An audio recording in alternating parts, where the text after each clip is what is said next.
Oi pessoal, o vídeo de hoje está muito legal porque eu vou mostrar onde eu moro e a natureza, porque vocês gostam muito de natureza, né? Então eu vou mostrar pra vocês. Vamos começar aqui, tem meu vaso de água. Vou beber água quando eu cansar, entendeu? Eu chego e coloquei ela no fora de natureza, que é pra falar que eu tô com esse vídeo. Não sei se vocês viram, mas... Nossa...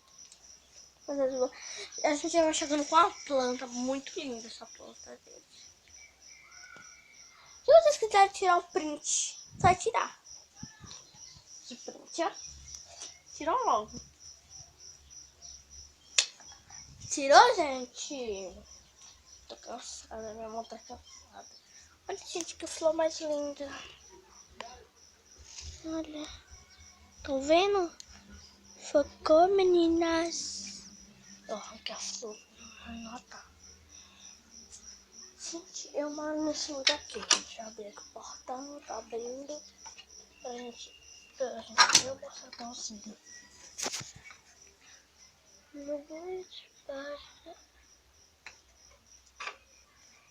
Ah, gente, desisti.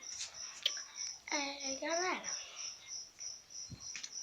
coloca aqui embaixo nos comentários se vocês têm um canal e se não tem, coloca o nome do canal pra vocês. É muito bom. É muito bom gravar e é super bom. E se vocês quiserem colocar sugestões de vídeo, coloquem que eu faço. Eu dançando funk, fazendo um monte de coisas. Eu dançando funk porque é muito bom dançar funk. Não sei se vocês dançam, mas é bom dançar funk. Se vocês quiserem, eu faço eu dançando funk. Então foi isso. Espero que vocês tenham gostado. Deixa o like, ativa o sininho, se inscreva no canal e coloque sugestão de vídeo e